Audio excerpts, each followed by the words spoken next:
Yo, what's up, everyone at home from USA, International, Canada, Long Island, aka Strong Island, plus the five spots of Brooklyn, Bronx, Manhattan, Staten Island, and Queens. This is your man, G Money Stacks, aka the Greginator, YouTuber, host with the most, misunderstood lonely nomad, the man who holds the doors of the bus by the Q5 in Jamaica, Queens, and the N24 by Roosevelt Field Terminal, and alongside with being the unstoppable independent podcaster, and of course Queens, New York native of Laurelton, Queens, New York. And you're rocking and hanging out with me on the 63rd episode of Excellent Fun Vibrant Talks podcast, the Sports Edition show.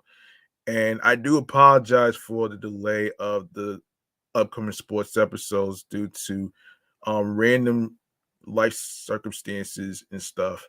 And yeah, I know it's been a long time since I recorded and stuff. So um I'm back and I'm back and I'm fully refreshed and stuff.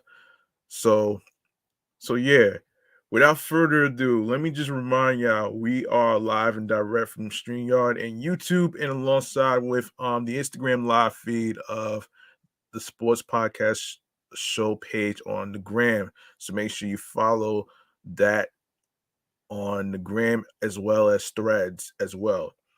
Now, without further ado,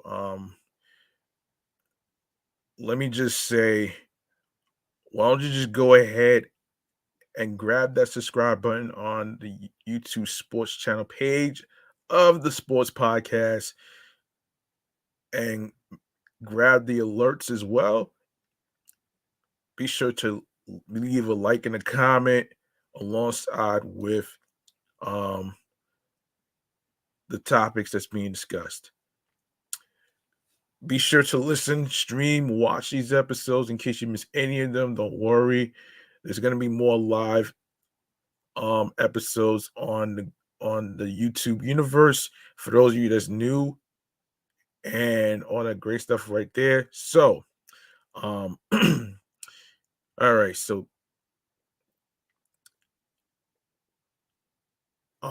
without further ado, let me just remind that you can download the episodes. You can add the podcast to your favorite playlists on your phones, your laptops,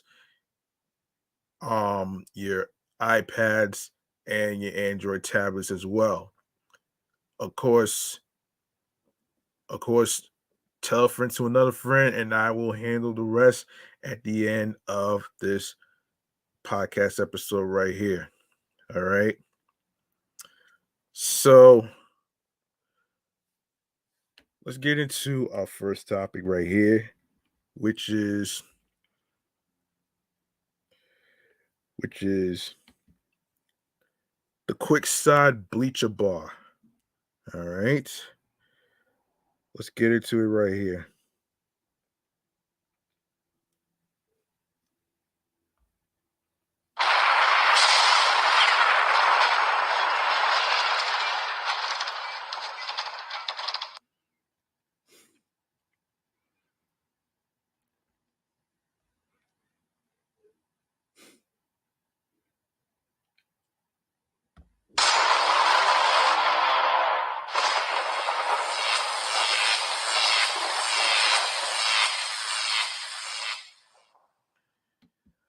Okay, we got some unfortunate news in the sports world. Two people had passed away. Let me get that covered. All right, so two people passed that we need to talk about here. All right, so starting with um hang on a second. Hang on, folks.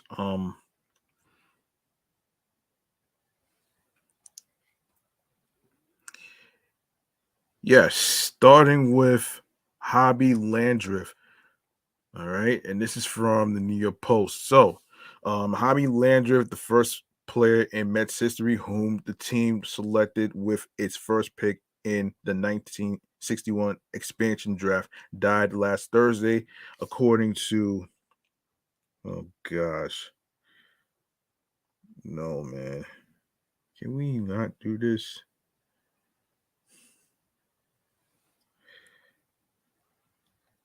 Hold on a second.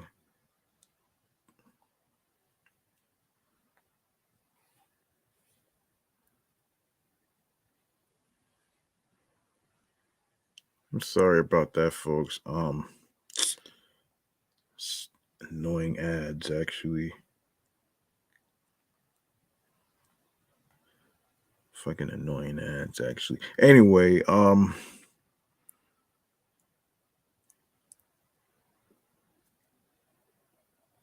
yeah, wait.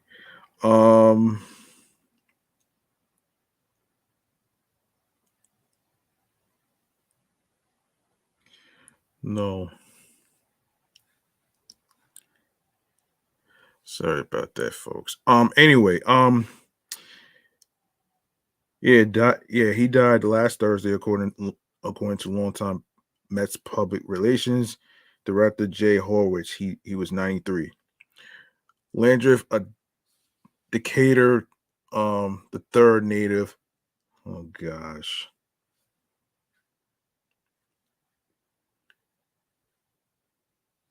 Yeah, Decatur, the third, um, native who played high school ball in Detroit, was a catcher who played 72 MLB games across 14 seasons.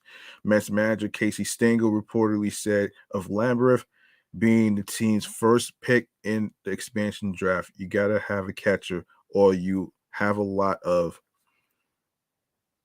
or you'll have a lot of pass balls. Hmm. Man, that's tough, man. That's really tough, though. Um,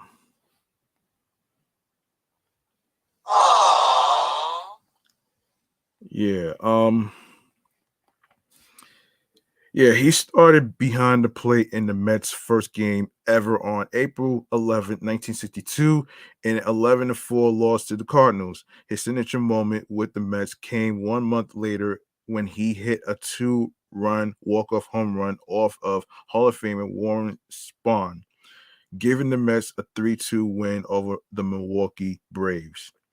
Landreth played in 23 games for the Mets before to he was sent to the Orioles in June of 1962 as the player to be named later from their acquisition of Marv Thornberry the month prior. Landreth, a career 233 hitter, hit 289 with an 811 OPS with the Mets. He began his career with the Cincinnati Reds, playing 6 seasons for them before spending 1 season with the Cubs, 2 with the Cardinals, and 3 with the Giants.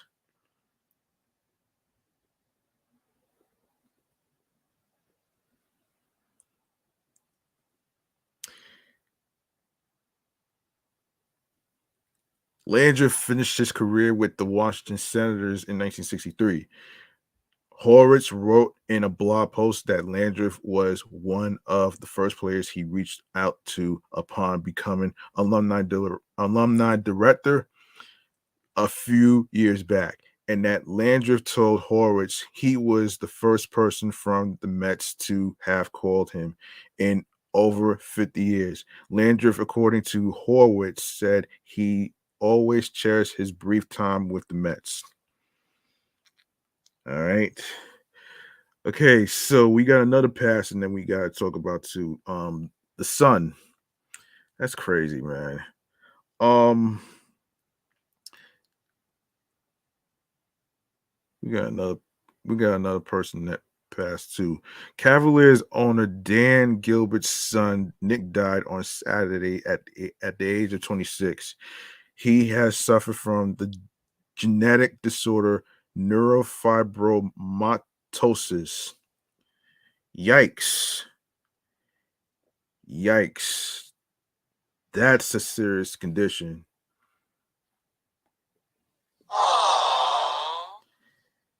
Yeah.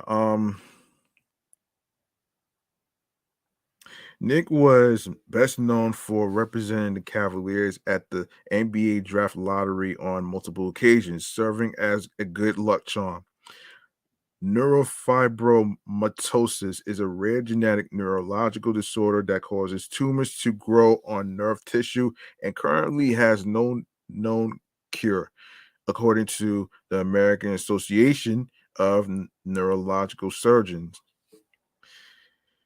Nick was the Cavaliers representative at five draft lotteries. He first represented the team at the 2011 lottery following Cleveland's first season after LeBron James left for the Heat. The Cavaliers finished 19 to 63, 19 wins and 63 losses that season and entered the lottery with two picks, while their own pick netted the number 4 selection in the draft despite having the second highest odds to land the top selection. The pick the Cavaliers owned from the Clippers stunningly landed at number 1 overall despite having just a 2.8% chance to do so. Cleveland used that number 1 overall pick to select Kyrie Irving and added Tristan Thompson with the number 4 overall pick. Both players played pivotal roles as the Cavaliers won their only championship in 2016 after James returned to the team. Nick wore a bow tie during the 2011 lottery, and it soon became a symbol for his efforts to raise money and awareness for excuse me, neurofibromatosis. Um, the Cavaliers had dedicated this season to Nick, adding a bow tie emblem to their warm-up jackets and throughout Rocket Mortgage Field House. End quote. We want to give a special thanks to Cleveland fans for always embracing Nick and showing him support and love over the years. Dan Gilbert said in a statement before the season, this season we're using the Cavs platform to raise awareness of NF and the millions who are impacted by this disease. While there's currently no cure, we hope to help support cutting edge research through our efforts. So, as you cheer on the Cavs this season, we ask that you keep Nick and all those fighting NF in your hearts. So the Cleveland Cavaliers basically partnered with NFF Forward and Children's Tumor to launch the Bow Tie campaign. We're dedicating our 2022 to 23 season to Nick Gilbert and the millions of others impacted by neurofibromatosis. All right. That's pretty dope. In 2012, he represented the team when they netted the number 4 overall pick and subsequently drafted Dion Waiters.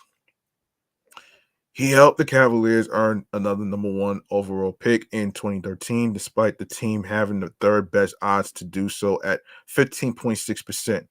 The Cavaliers drafted Anthony Bennett with the pick. Nick Gilbert, hold on a second. During Nick's fourth time representing the team in 2018, the Cavaliers landed the number 8 overall pick, which they used to draft Colin Sexton. In 2019, the Cavs landed the 5th pick with Gilbert in attendance, going on to select Darius Garland. Dan and his wife Jennifer founded NF Forward, a nonprofit dedicated to neurofibromatosis research in 2017. And of course, obviously in May, there was a funeral that was held in West Bloomfield Township, Michigan. So SIP to two of those individuals. Yeah, so that's tough, man. That's really, really tough. One moment.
Okay, sorry about that, folks. Wanted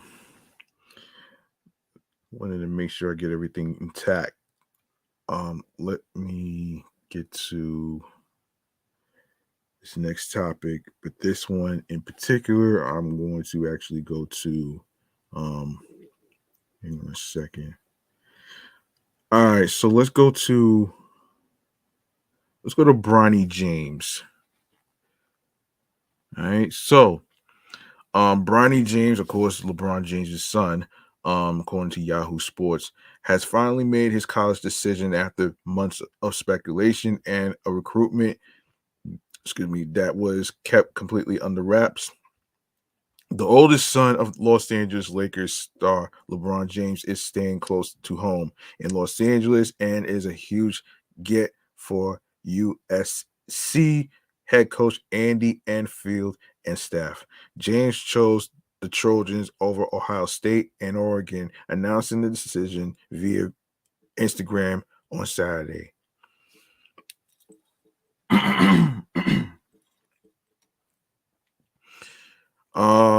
James will join the top guard in his senior class, Isaiah Collier, and Collier's high school teammate, four-star power forward, um, um, Arrington Page. Collier and James have already started to build chemistry and get used to playing with one another in the backcourt after being teammates in a pair of All-Star games in April.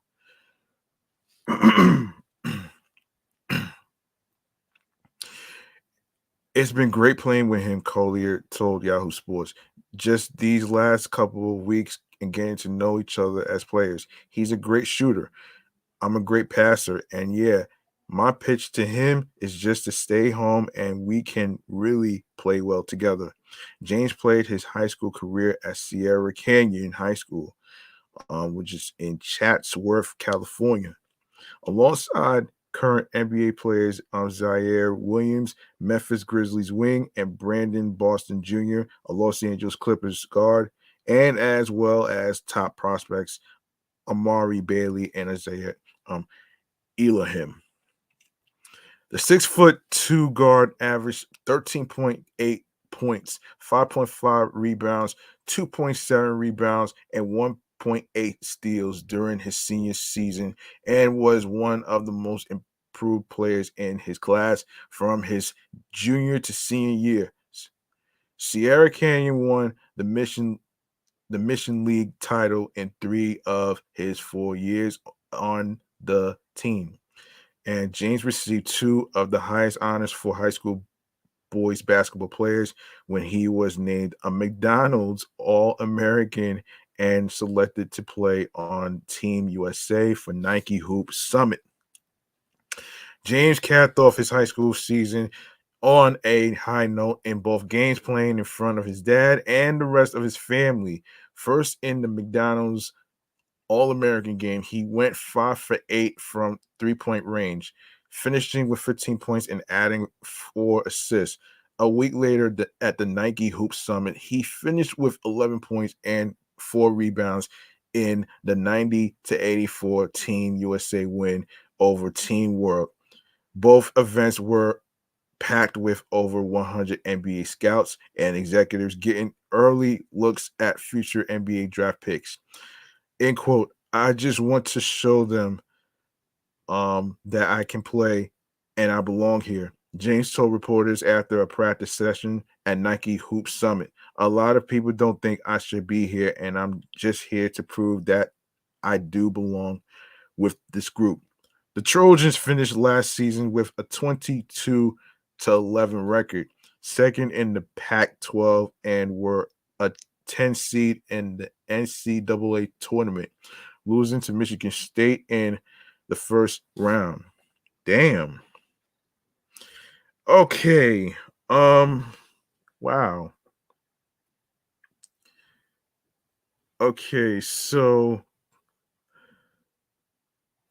let me see. Hold on a second. I want to make some noise. Let's make some noise for Bronny James for not only going to college, but also showing the scouts that he belongs to um the team and everything else in between. So let's make some noise right here.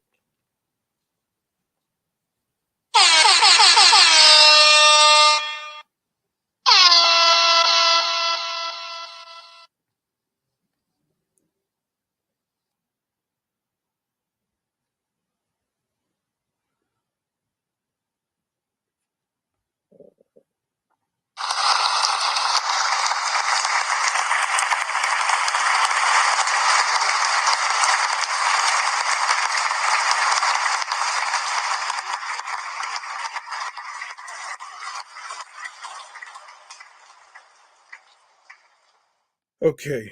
Up next we have New York Knicks. Okay.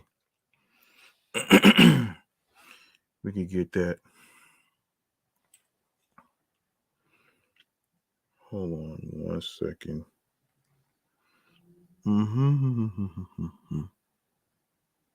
No kidding.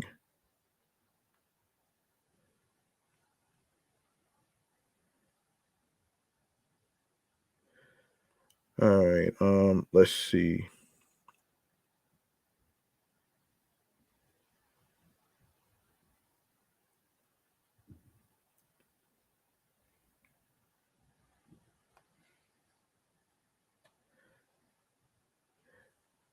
Okay, so according to what is this? Empire Sports Media. Um the New York Knicks offense sputtered in Jalen Brunson's absence. Their remaining star Julius Randle struggled offensively, and his frustrations boiled over in a momentum shifting technical foul that allowed the Los Angeles Clippers to run away with a 106-95 win on Saturday. The Knicks' third straight loss dropped them to sixth place in the Eastern Conference behind their crosstown rivals, the Brooklyn Nets, 38-29. Oh boy, that can't be good.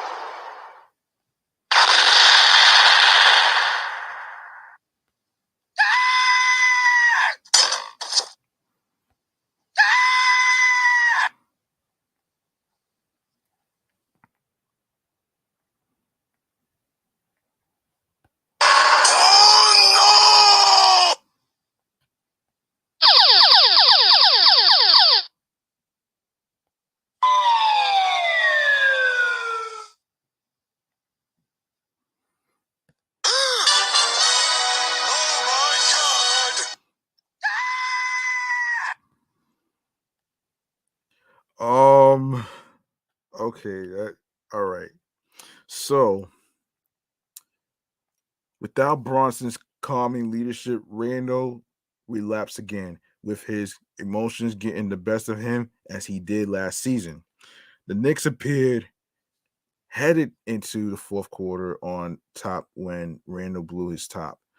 Um. Okay. These sports topics that I'm doing. This is basically a recap of what's going on in 2023. All right. So I know I'm far behind on certain topics, but I already stated my reason in the beginning. All right. So let me keep going. All right. He intentionally elbowed Clippers backup Big Mason Plum Lee in a rebound battle to air his frustrations for not getting the calls in his previous drives.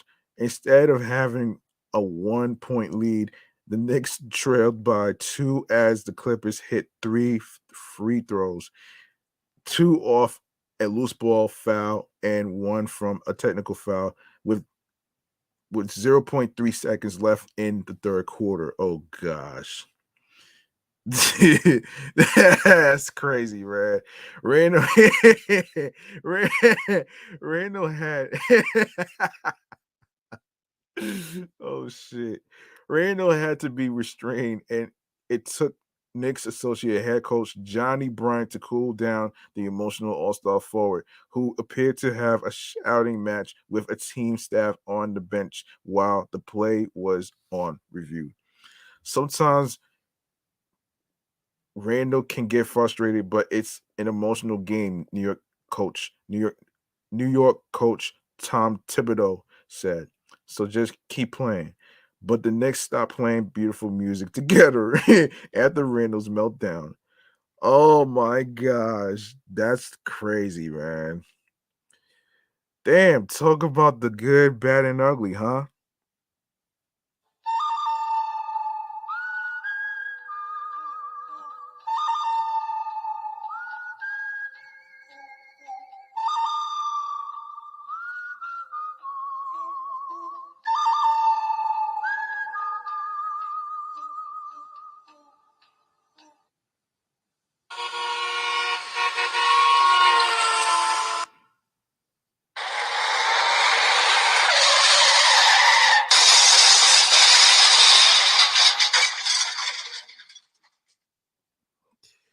Yeah.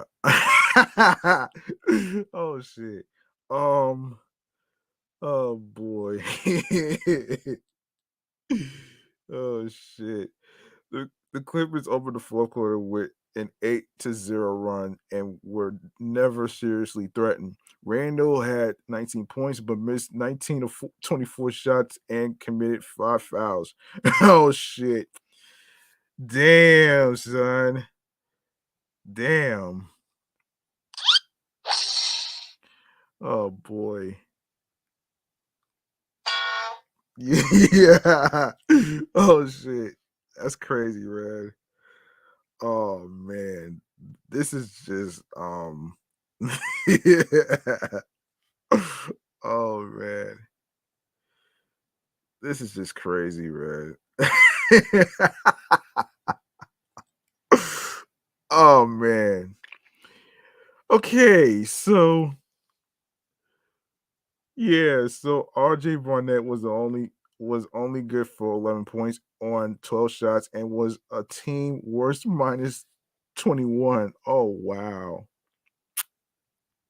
Damn. Damn, son. Um damn, son.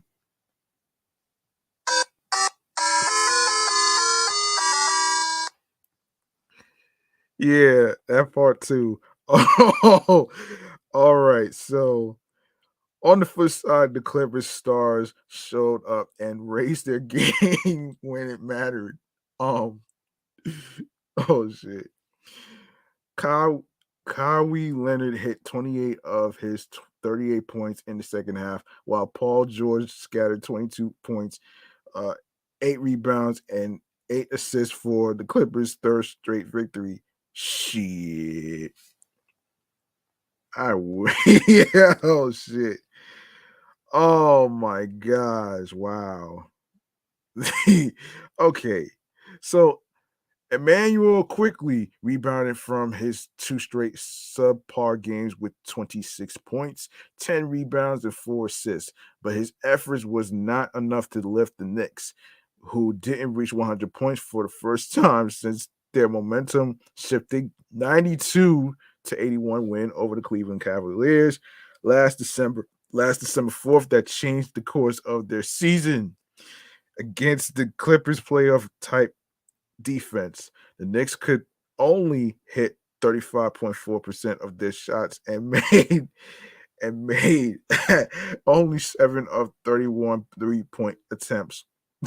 That's why Carmelo Anthony left the fucking Knicks. Because they suck, man.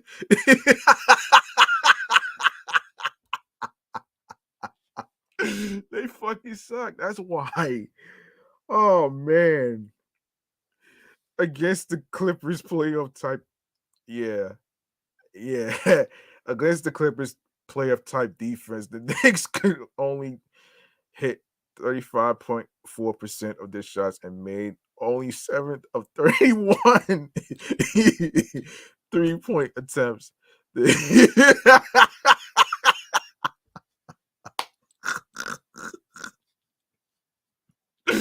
Oh shit. That's so funny. Oh man. Oh man, despite their awful shooting, they kept the game close until Randall's meltdown by dominating the boards 54-39, running in transition, 19 to 9 fast break points, and getting the free throw line 24 of 27. Oh shit. Ooh, wow. I don't mind. That's crazy, man. That's really crazy right there, man. Unfortunately, that's crazy.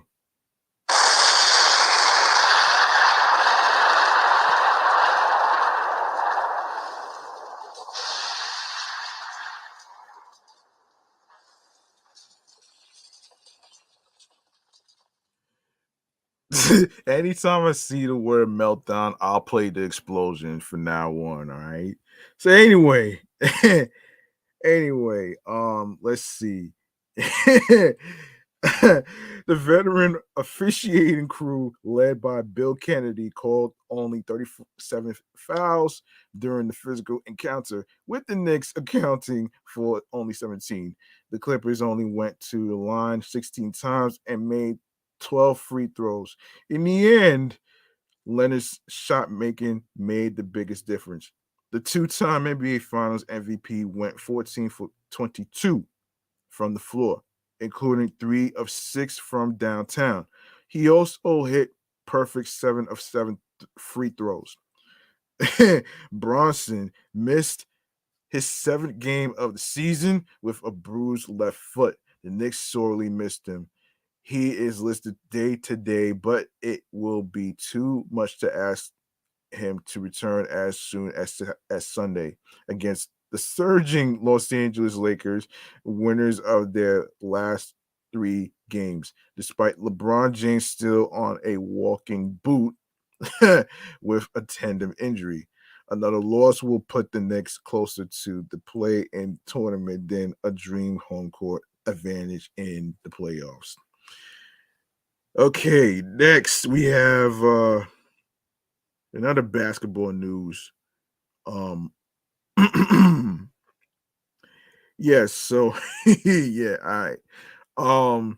Yes, so in other basketball news, the old um XCM says the NBA is a make or miss league. The Nets' first round playoff series against Philadelphia is even more so, with their hopes of an upset over the 76ers riding almost entirely on 3-point shooting. Yeah, the great thing is it's been a part of our message as a group. Coach Jacques Vaughn said, I think overall we made it no secret we want to shoot threes. The more, the better. We're learning the quality of them. What what that looks like for our group, how quick we can shoot them. End quote. So I do think that is something we'll look at in the series and see if we can make shots. When we make shots, we're an entirely different team, and we're looking to make some shots. Ever since trading away 3 level scorers and mid-range monsters Kevin Durant and Kyrie Irving, the Nets have become far more reliant on high-value threes. The three-point rate went from 16th, 0.376 before the trade deadline of 5th, 0.437 in the game since.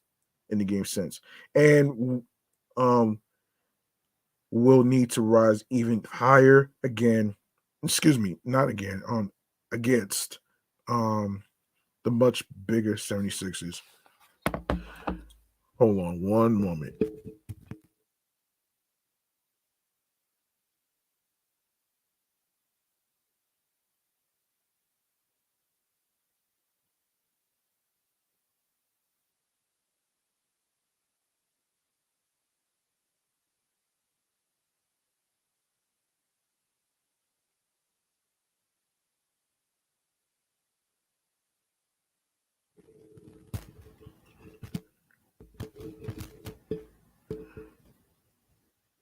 Yeah, sorry about that. Um, okay, where was I? Yes, end quote. So I do think that is something we'll look at in the series and see if we can make shots. When we make shots, we're an entirely different team. So we're looking to make some shots. Ever since training, yeah, I already read that part already. So since reshaping the roster, the Nets are 7-7-0 when they've made more than 15 threes, but 6 to 15 when they didn't. Um, they were 8-2 when they shot 38.6% from deep, but 5 to 13 when they were under that mark. To get those kind of clean looks, they'll need to get stops to get looks in transition. Yeah, I think it'll certainly be a key, Joe Harris said. I think the biggest thing will be our ability to get out in transition. A lot of times, those transition attempts do turn into good 3-point looks. So they are kind of definitely correlated. Vaughn played for current 76ers coach Doc Rivers, excuse me, in 2002 to 2003 with the Magic and has stayed friendly with his mentor. I had the luxury of him coaching me, which which is pretty cool. So I've known him for a long time, Vaughn said. Tremendous amount of respect and how many games he's coached and the way he's done it. One at a high level rather, and been able to do it with different groups. Shows how good he is.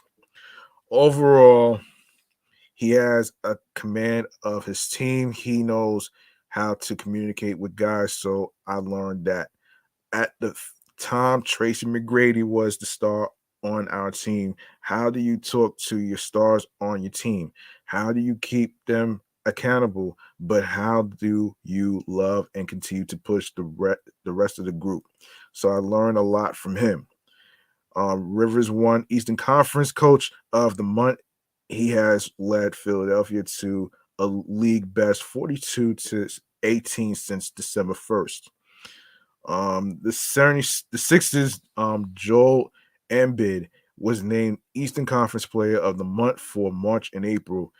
Of course, he's the first player since 2019 to 20 to win 3 monthly awards in a single season. All right, so let me see what's next we got here. Okay, so let's get into some baseball news.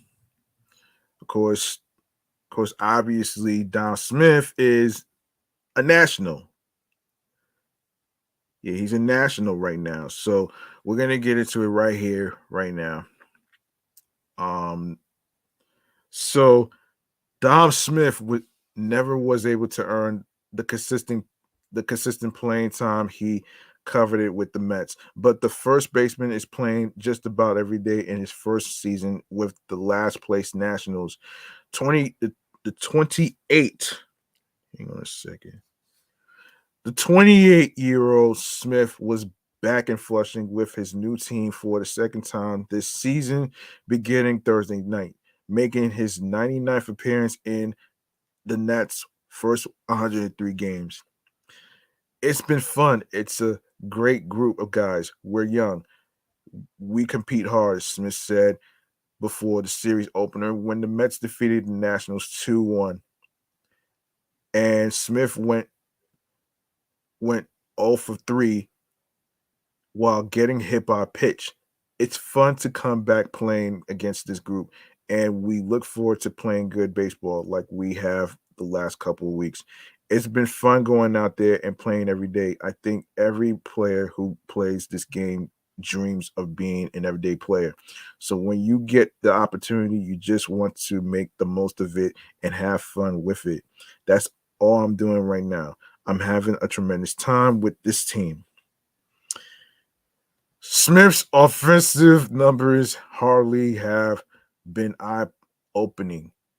Entering the series with 5 home runs, 28 RBIs, and a 685 OPS over 390 plate appearances. He's also committed 5 errors with a 994 fielding percentage in 97 games at first base. Jeez.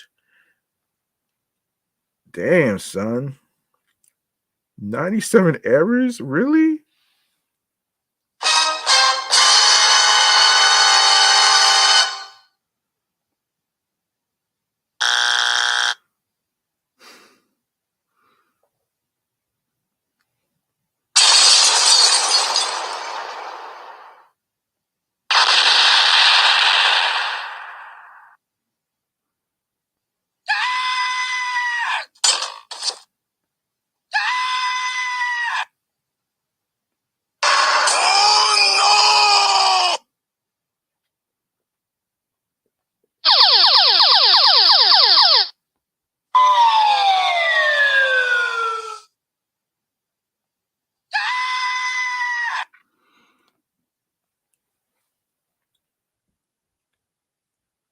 So the Los Angeles area native mostly was blocked by all-star slugger Pete Alonso at that position in recent seasons with the Mets, leading him to playing 183 games in the outfield from 2018 to 22. He batted just 198 in 58 games and spent extended stretches in the minor leagues last season. However, and the Mets non-tendered him in November, making him a free agent. Yeah. Um Smith, the Mets first round pick, 11th overall in the 2013 MLB draft, landed a 1 year deal with Washington in the offseason worth $2 million, calling the chance up for a regular job a big selling point. Hmm.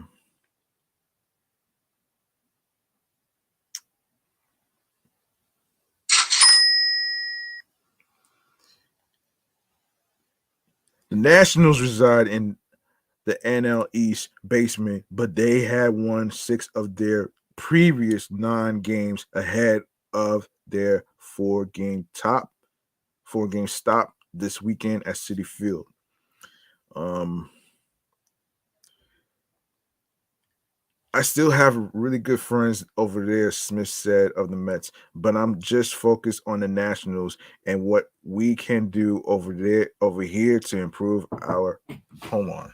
I'm sorry.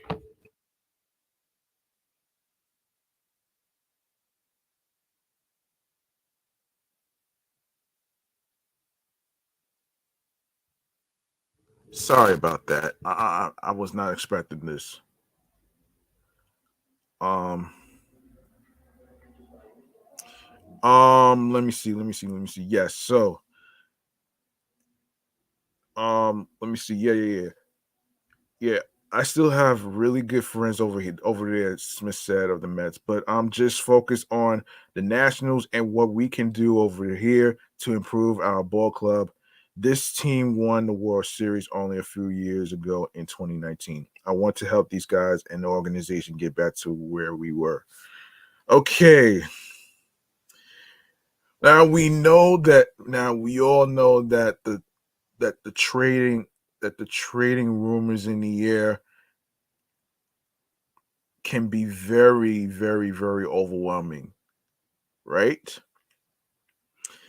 Well, it happened in Eduardo Escobar's case to the Angels, and this is from SNY, which is one of my favorite sites to look for information and stuff. So, um, the Mets announced Friday that they have traded infielder Eduardo Escobar. And New York has sent Escobar and cash consideration to the Los Angeles Angels for right-handed pitchers Coleman Crow and Landon Mar- Marciaux. The Mets are paying all of Escobar's salary except the required minimum in order to get the prospects they wanted, according to SNY's Andy Martino. Escobar signed a 2-year, $20 million deal with the Mets prior to the 2022 season.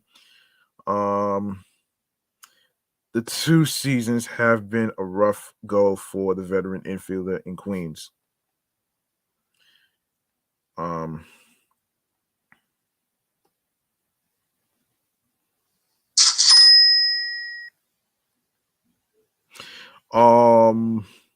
In 2022, Escobar hit 240 with 20 home runs and 69 RBIs. Many Mets fans will not forget the month of Escobar in September when he slashed 340, 393, 649 with 8 home runs and 24 RBI across 26 games. In 2023, Escobar struggled out the gate and eventually lost his everyday job to rookie Brett Beatty, who's also struggling too. In 110 at bats, Escobar slashed 236, 286, and 695 with 4 home runs and 16 RBIs. Damn, son. Another player that also lost the third base position is Jonathan Arauz, which is kind of crazy. I'm not sure what they're gonna do with him. So this is more of a wait and see, folks. Anyway, let's see. Where is I? Yes, in 110 at bats, Escobar slash 236, 280, 286, 695 with 4 home runs and 16 RBIs. The trade occurred during the Mets Phillies season, the Mets Phillies series opener, and Francisco Lindor was asked about it when he was mic'd up for the broadcast. He said, in quote, he's one of the best teammates I've ever had. He said, we're gonna miss him a lot. And I'm gonna miss him a lot. Yes. So as for the pitchers, the Mets are getting back. Crow is ranked as the Angels' number 17 prospect, according to Baseball America, and the number 19 prospect, according to MLB Pipeline. He's also ranked as the organization's number 8 prospect, according to Fangraphs. The 22-year-old right-hander has made 4 starts for Double-A Rocket City in 2023, going 2-0 with a 1.88 ERA, 6 walks, and 31 strikeouts. Crow has been on the IL since the end of April. His last start was April 26, where he gave up 2 runs in 7 innings while striking out 6 batters. Marciux was the Angels' number 20 ranked number 20 ranked prospect per Baseball America and MLB Pipeline. The 23-year-old has made 12 starts for Double-A Rocket City this season and is 3-6 with a 4.88 ERA. His last start came on June 16th, where he went 6 innings, gave up 7 hits, 3 runs, 1 walk, and struck out 6. Also, another trading prospect has to do with Darren Ruff. All right. Now before I get to Darren Ruff, let me get to Jaylen Brown. I forgot to mention this too. So this is from sportingnews.com.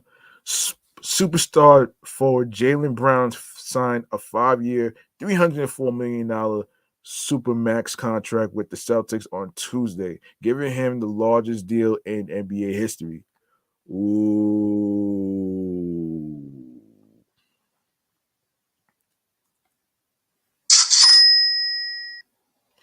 Yes. Brown, age 26, is set to enter the prime of his career, coming off an All-Star and All-NBA season in 2022 to 23. Under his new contract, the prolific scorer will remain in Boston through the 2028 to 29 season as the franchise continues its pursuit for a league-leading 18th NBA championship banner. Brown addressed the media on Wednesday discussing a number of topics from this offseason.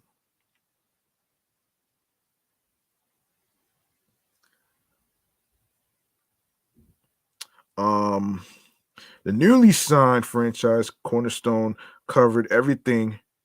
Sorry about that. Um,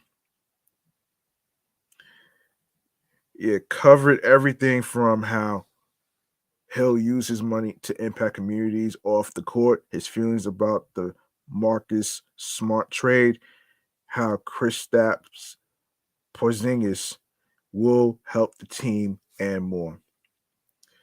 Okay, so Celtics owner Rick Grossbeck said it best to begin Brown's press conference. It's not about a contract or money or playing basketball. It's about making a difference in life. That's what Jalen embodies. As we've seen from Brown in the past, his impact off the court is just as significant as his impact on the court. It should come as no surprise that when he was asked about his plans for his generational wealth, the first thing he mentioned was something bigger than basketball. I want to launch a project to bring Black Wall Street um, here to Boston. I want to attack the wealth disparity here. With the biggest financial deal in the NBA history, it makes sense to talk about one, investment in the community, but two, also the wealth disparity here that no one wants to talk about. Brown began. I think through my platform, through influential partners, through selective leaders, government officials, we can come together to create new jobs, new resources, new businesses, new ideas that can highlight minorities, but also stimulate the economy and the wealth gap at the same time. Um, Brown mentioned several times throughout the press conference that he wants to use his contract and platform to make a difference around the world. I appreciate the investment and commitment from the Celtics and the rest of the community. That investment will be felt in return from me here in Boston and on and off the floor and all around the world, Brown told the media. He also touched on some on court topics, including the blockbuster deal that traded franchise heartbeat Marcus Smart to the Grizzlies in a three-team deal for Kristaps Porzingis. This was Brown's first opportunity to speak publicly about the trade. Um, Definitely a lot of big changes, but change is not always a bad thing, Brown stated. Sometimes. My brother, my teammate, one of my best friends is not on the team anymore. Everybody knows it. I learned so much from Marcus. Marcus has been somebody that has we butted heads at times. We fought, we did it all, put each other in headlocks, etc. This journey won't feel the same without him, to be honest, he continued thoughtfully. Everything he has instilled into this organization, everything he has instilled in his community is still going to be with us. We wish him well on his new journey. Um, Brown also mentioned that just because Smart is gone doesn't mean he wants the Celtics to lose their defensive identity, and he believes Porzingis can help in that area. I think what Kristaps can bring to us defensively and the additions some of our other guys can bring to us defensively. I want to make sure that's where we hang our hats this year. As for the pleasure he faces to live up to the biggest deal in NBA history, Brown said the best is yet to come. I don't shy away from pressure. I don't think nobody has seen my best yet. So, God willing, I will put my best foot forward. All right. All right, now on to Darren Ruff. another trading prospect that used to be for the Mets. Um, and this is from Yahoo Sports. Okay, so Ruff signs 1 year deal with Brewers after brief Giants stint originally appeared on NBC Sports, um, Bay Area. Darren Ruff is on the move once again. The veteran first baseman outfielder inked a 1 year deal with um, the Milwaukee Brewers, the club announced Monday. Um, Ruff was active for Milwaukee's game against the Cardinals in St. Louis on Monday night, but was not in the starting lineup. The signing comes less than a week after the Giants designated Ruff for assignment to create a 40-man roster spot for top infield prospect Casey Schmidt. The 36-year-old Ruff opted for free agency over a minor league assignment with San Francisco. Ruff, who played for the Giants for 2+ seasons from 2020 to 2022.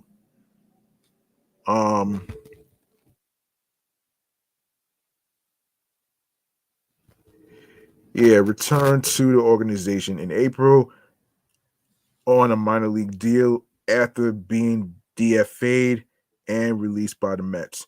The Giants dealt Ruff to New York last August for J.D. Davis and 3 prospects. Ruff logged 23 at-bats over 9 appearances in his second stint with San Francisco, hitting .261, .370, .348 with 3 RBIs. He also spent time on the injured list due to right wrist inflammation. The Giants will see Ruff later this month, which already happened already. This took place months ago. This month when they visit Milwaukee for a 4-game series. So that took place between May 25th to the 28th. All right. So that's another trading prospect that happened already. So okay, so damn. So the Mets got creamed by the Pirates over the summer. I'm sorry. Let me restart this.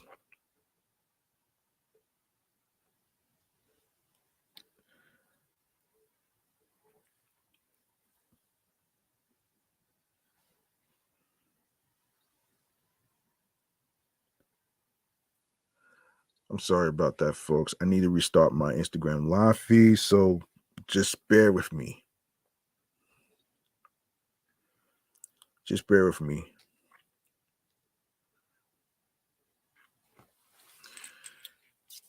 Okay, let me recap the topics that just talked about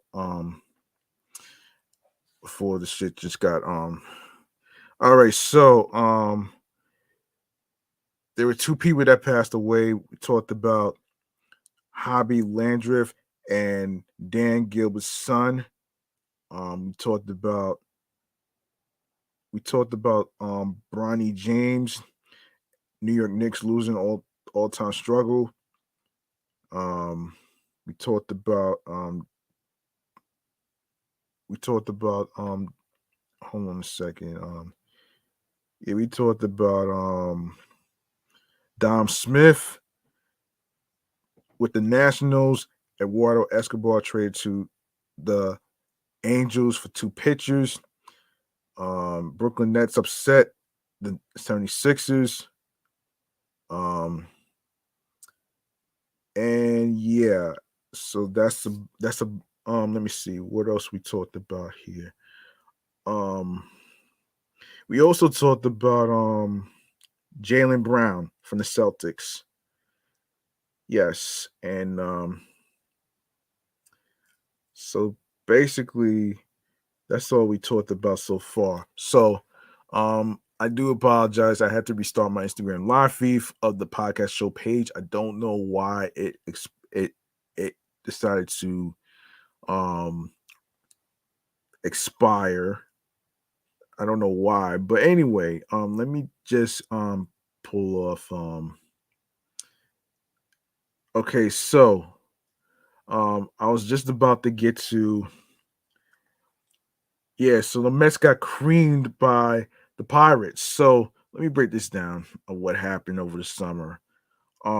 So this is from the New York Post. Of course, Pittsburgh, the Mets sinking already a sinking ship got attacked by pirates on Friday and was left for scrap on the banks of the Allegheny River. So a brutal stretch of baseball continued for manager Buck Showalter's beleaguered bunch with the kind of embarrassing performance that might leave scars. The only thing missing was the laugh track. Sloppy on defense with awful pitching for a second straight night. The Mets lost 14-7 to the Pirates at PNC Park. Oh, damn. Saying isn't so, man.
All right. The loss was the Mets' seventh straight and pushed them 4 games below 500. I want to say that it's part of this. It's part of the season, but I have been saying that way too long. Way too long, said Francisco Lindor, who committed a key third inning error. It's time to turn the page. It's time to start to be better. We have got to be better. The ugliness came a night after the Mets had a late meltdown in Atlanta and surrendered 6 runs in the final 3 innings of a 13-10 loss that completed a Brave sweep.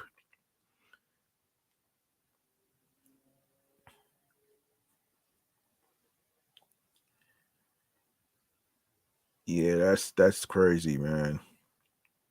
I don't get why, but I don't get it.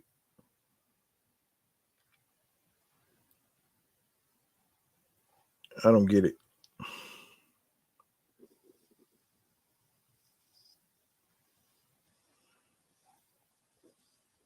I don't get this shit. I really do. I really don't get it. Man, talk about them drowning on a losing streak.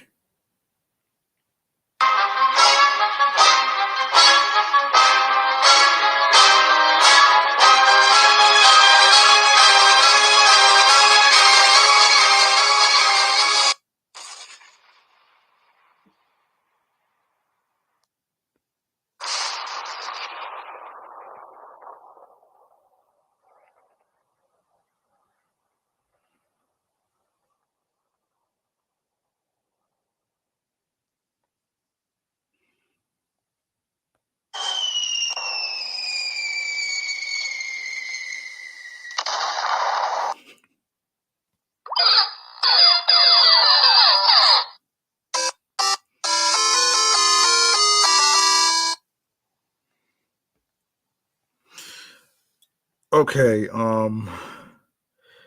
after that, the Mets could at least feel good about a lineup that broke out. Hmm. I don't know about that, but we'll see. Um, where was I? Yes, so there were no such redeeming qualities about this latest loss as 43-year-old lefty Rich Hill limited the Mets to 2 earned runs over 7 innings. The Mets scored 5 garbage runs in the ninth. Damn. Damn, you didn't have to say it like that. Really?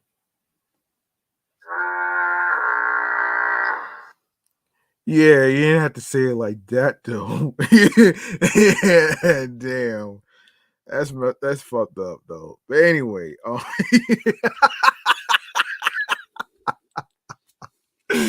oh shit. Oh shit. That's fucked up. That's fucked up though. But anyway, Tyler McGill got hurt by his defense. The Mets were charged for 2 errors, but also had a rough night on the mound. The right-hander was knocked out after 3 and 2/3 innings, during which he allowed 8 runs, 6 earned on 8 hits, and 3 walks, raising his ERA to 5.00. We got some guys that were good pitchers last year, and I thought they would be a little further along, manager Buck Showalter said. Tyler, I keep thinking he's ready to take off, but we didn't exactly help him defensively tonight. A night earlier, Justin Verlander was yanked after 3 poor innings, and the Mets emptied their bullpen, producing a residual effect that limited their options. Also, by the way, Justin Verlander got traded to the Houston Astros again. So him and Scherzer is already away. I'll talk about that in the trades episode. Um, a night earlier, yeah, I already did that already. So, on this night, Mark Viento's RBI single in the second and Lindor's homer got the Mets to 2-2 in the third, but the game unraveled on McGill in the bottom of the inning. Carlos Santana hit a grounder near second base that should have been an inning-ending double play, but Lindor booted it, and both runners were safe. After Jack Sawinski walked to load the bases, Key Brian Hayes stroked a 2-run single.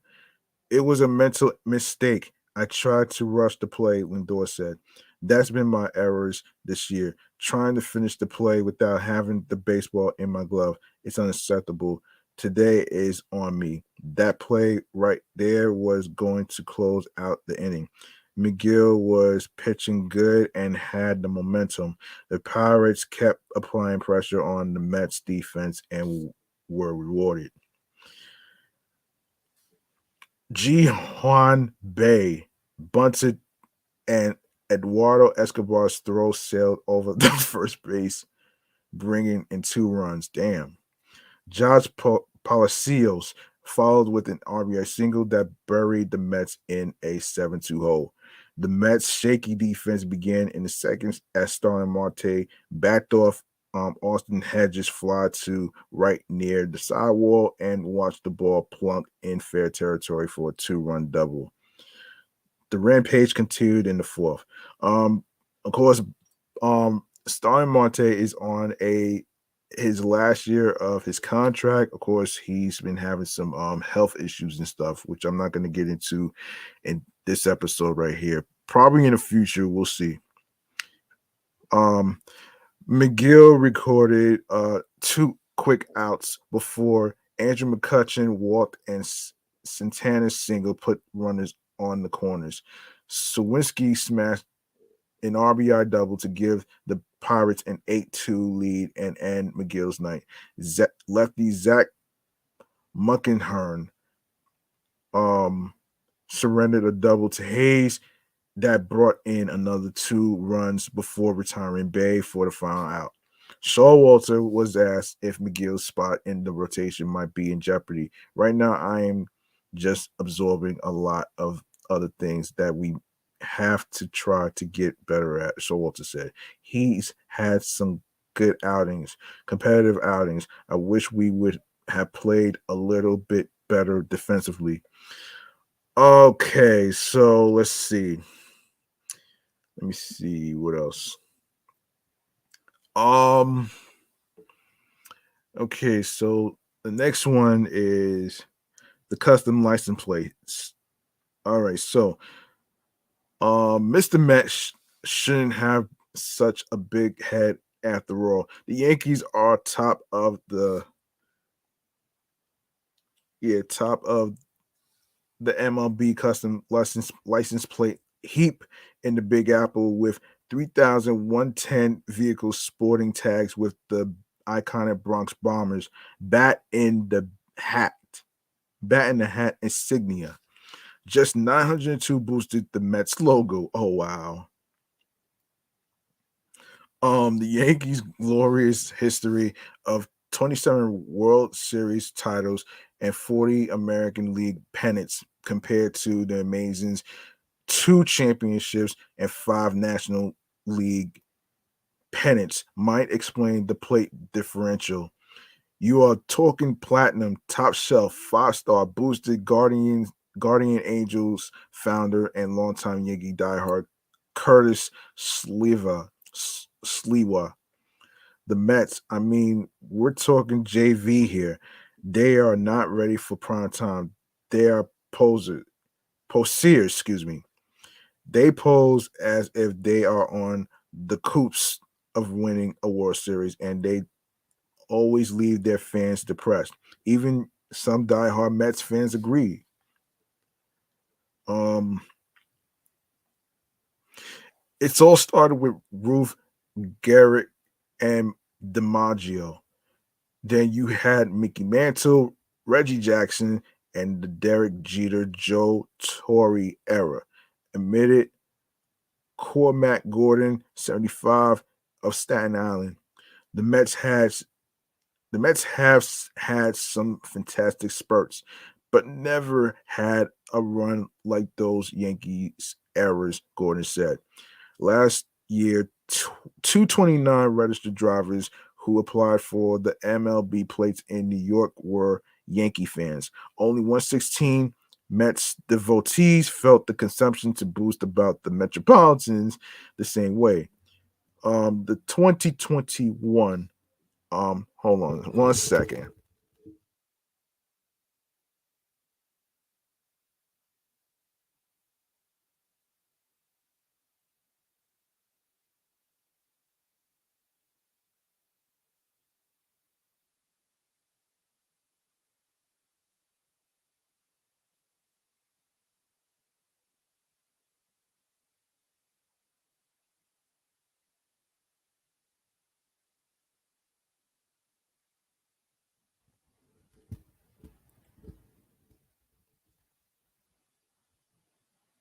Okay, in 2021, the license plate score was a blowout.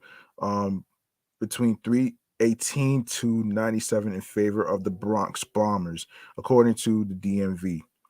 The initial charge for the custom plates is $60 with an annual renewal fee of $31.25 $31.25 in addition to the regular renewal fee, the DMV said. The team plates have existed since 1993. Hmm.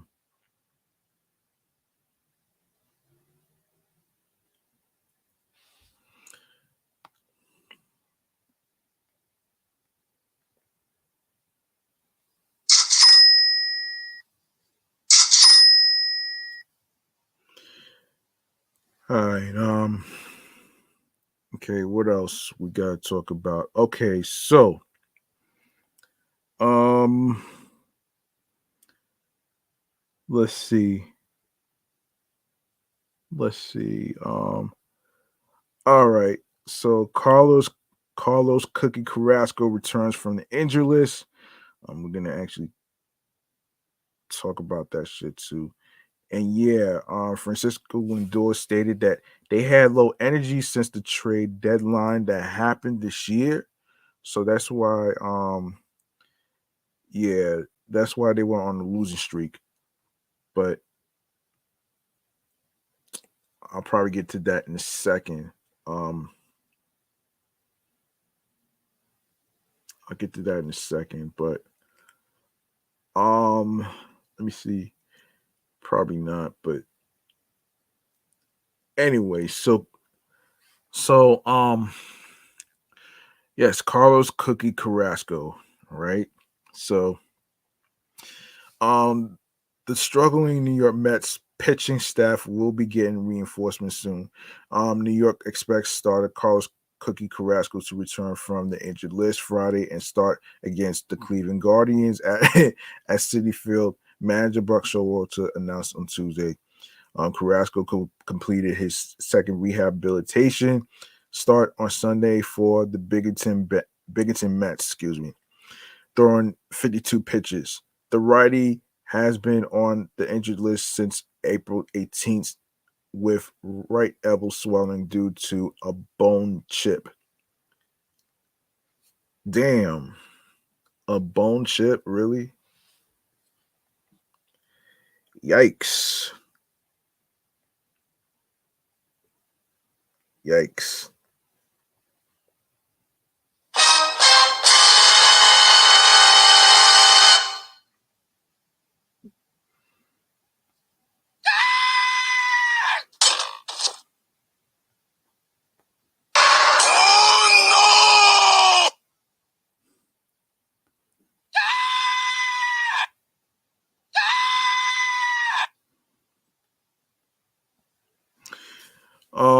Before going on to the injured list, Carrasco pitched in 3 games, lasting 13 and 2/3 innings a with a 8.52 ERA.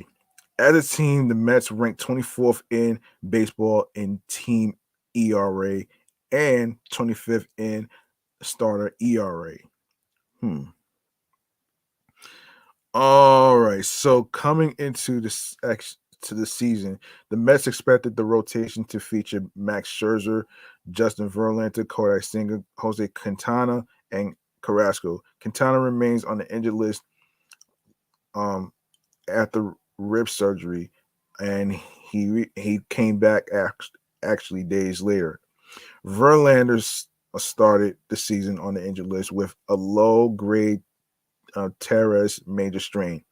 Scherzer missed time because of a 10-game foreign substance suspension. Oh gosh. I'm not even going to get into the politics of Major League Baseball because they come up with stupid rules all the time. Anyway, the news comes as New York shipped starter David Peterson to the minor leagues, calling up reliever Josh Walker.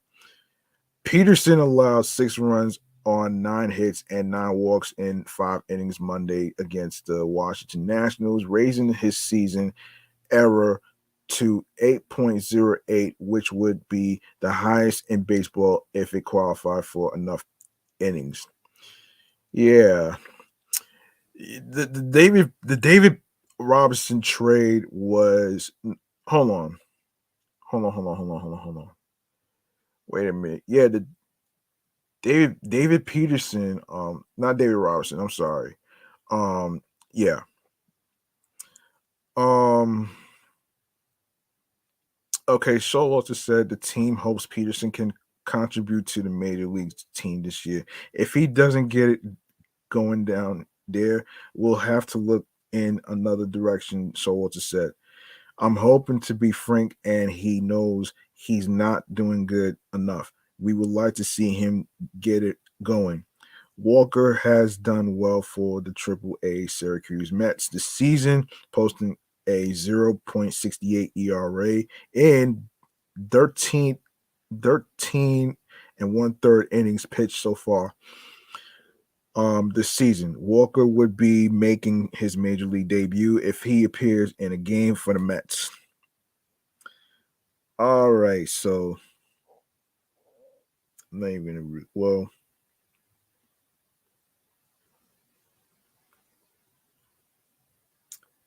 All right, I'm not even gonna really get. I'm not even gonna really read the rest of this shit though, man. But anyway, um,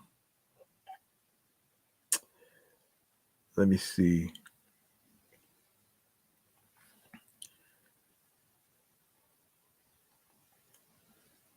hang on a second. What else? Yeah, that's crazy though, man. But um, so yeah, the custom license plates of the Yankees and Mets. I did not know they was gonna do that. The people in the DMV, shouts to them. I did not think they was gonna go through with that. That right there is crazy. Um, so yeah, so yeah, yeah, it's pretty dope that they did this though. It's pretty dope. Um, so yeah, so yeah, yeah, you can find these at your local DMV. At the DM at your local DMV. If you're in the New York area or whatever, you can cop them. All right, so I think I'm gonna wrap up here though, man. You know what I'm saying? Um, let's go for two pictures. Yeah, yeah. Wait, did I address the two pictures? Did I address the two pictures that in the Escobar tree? Let me see something before I even do this. Let me see two pictures. I want to make sure that I covered all the bases. Um, so yes, I did touch base on that. Yes, I did. I did. All right. So let me let me wrap up here because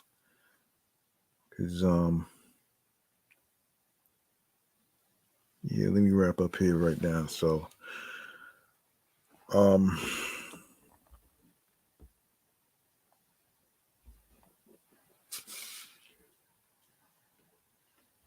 okay.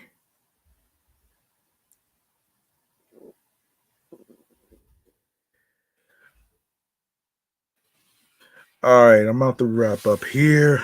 Um it's already over an hour actually, so I'm gonna wrap up here right now. So um very last thing um I'm gonna touch on is going to be second.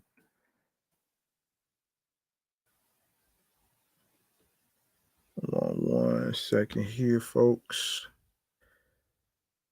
Okay. Oops. It's not. All right. So our last segment of the day is going to be stream choices on the go. All right. So we're gonna get into it right here, right now. Let's do this.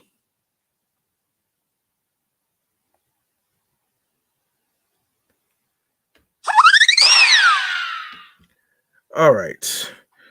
I know it's been a long time since I haven't recorded. But you can follow Excellent Fun Vibrant Talks podcast, the sports edition show on Threads, alongside with Instagram, and of course the review show of Meticulous Vibe Juice podcast, and alongside with my New York Avenue podcast, of course, that's on there as well. Off the Meat Rat Chains New York podcast, of course. Yeah, I did add Avenue to it though. It's still the same show, so don't worry about the confusion. All right, so I already addressed it in episode 264, so you can just listen to it when you get a chance. All right. So anyway, you can also follow your homie right here, your host with the most, G Money Stacks 555 in Queens, New York. Turn your notifications. Be sure to follow. Be sure to follow, comment, like on the sports topics that's being touched and everything else in between. Um, so yeah. Um, if you go to the link in bio where it says Excellent Fun Vibrant Talks Pod, you're gonna see a whole list of streaming platforms that's included. So if you it's very important that you download. Actually, yeah, there's links to it, but it'll be a lot easier for you folks out there to download these apps as I list them. And starting with Odyssey, Audible, Amazon Music, Breaker, Bullhorn FM, Castbox FM, Deezer, Listen Notes, Moon FM Podcast, Player FM, Pocket Cast, Podfriend, Podhound, Podo Polo, Podorama, Podcast Index, Podcast Addict, Podchaser, Podverse, Podcast Guru, Podvine, Snipped, Spotify for podcasters, Stitcher, TuneIn Radio, Google Podcasts, Radio Public, iHeartRadio, number one app for music, radio, and podcasts, which is also for you to listen for free. You don't need a debit card or credit card to download iHeartRadio or any of the apps that I just mentioned. So be sure to subscribe, follow the podcast that's also on iHeartRadio right now, which is, of course, obviously Excellent Fun Vibrant Talks podcast, the Sports Edition show, and Meticulous Vibe Juice podcast review show, and Off the Meat Rat Chains New York Avenue podcast is also on there as well. So make sure you check out those episodes. Of course, add the podcast to your playlist as well, so you can know when each episode is going to be dropping through notifications and stuff. So you'll be reminded of when each episode is going to be dropping. Forgive me for the long hiatus and everything else in between. So all right, so do the same for YouTube. Make sure you grab the subscribe button on the YouTube channel page of the YouTube sports channel page, excuse me. Um and be sure to leave a like and a comment along with the episodes and sports topics that's being discussed. And also be sure to download these episodes. Be sure to catch up on the new and previous episodes in case you missed any of them whatsoever.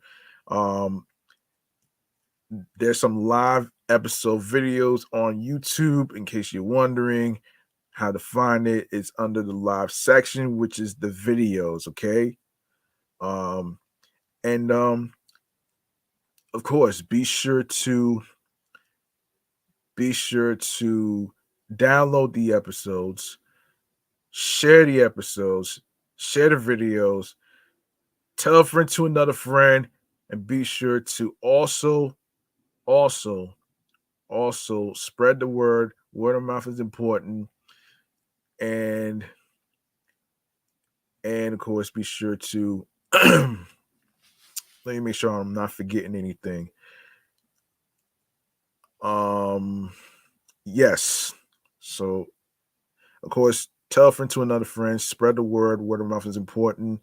And of course, share the link with Linktree / Excellent Fun Vibrant Talks Pod, the link along with the podcast with your husbands, your wives, your boyfriends, girlfriends, the people you are cool with from work, and everything else in between.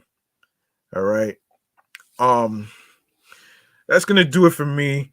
I'm your man G Money Stacks, aka the Gregonator. Thank you so much for tuning in to episode 63, titled Overwhelming, dedicated to the overwhelming trade, that happened, and everything else in between. I didn't get a chance to touch too much on it, but I will try my best to actually get to the later trades that happened over the summer and stuff. So the trade deadlines and stuff. So, all right. So just bear with me. Hang on 1 second.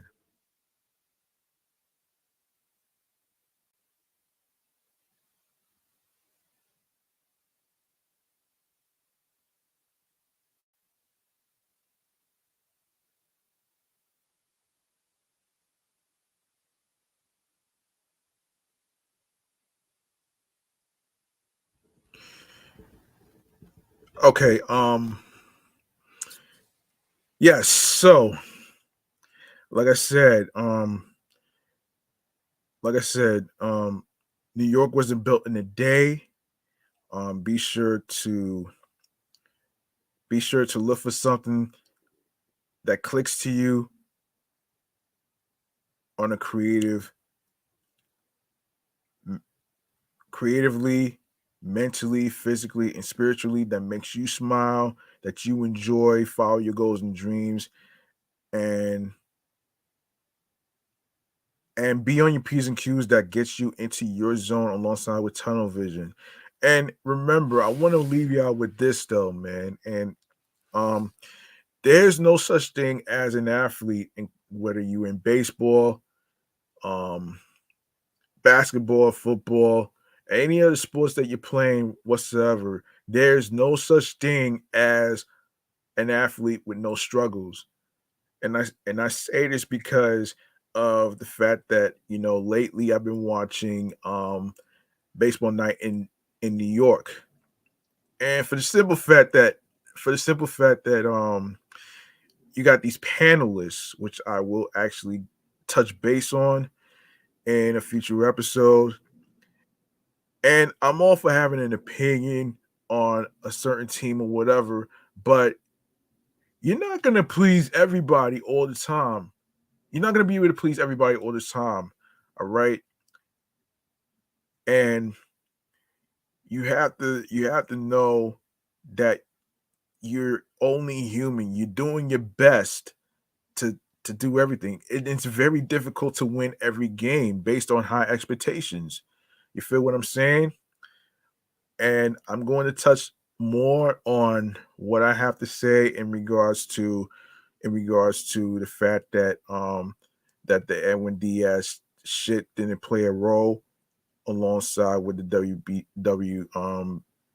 BC, whatever that shit is, in a different future episode, all right?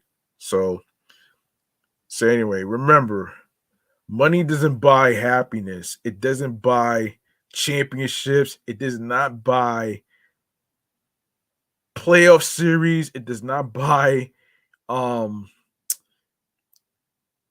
it doesn't buy hold on a second.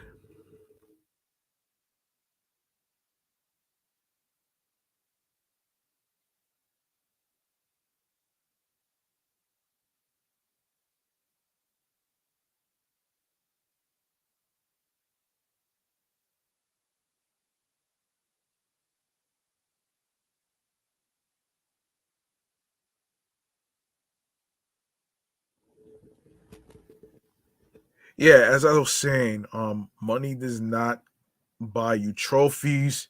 It doesn't buy you championships. It doesn't buy you World Series. In the same way, it does not buy you friendships and everything else in between. All right. So so for those of you out there that's expecting a team to win every game or whatever, and you haven't even experienced, listen, folks, baseball is a mental thing. It's a mental thing. And human beings commit mistakes all the time. As far as errors, you just name it.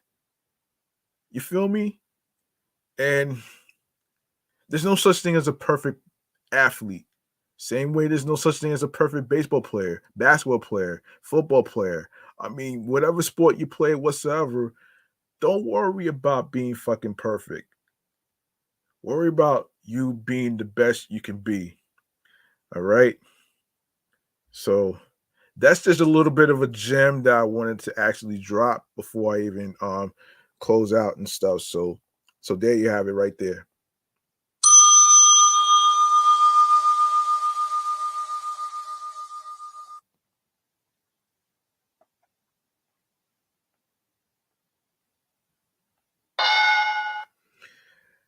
All right. That's gonna do it, man. I just wanted to drop a little gem right there, man. That's gonna do it, man. I'm out of here. Peace and one love. I'll see y'all next time in the next episode in a couple of minutes. If not, then probably the next day or the day after. So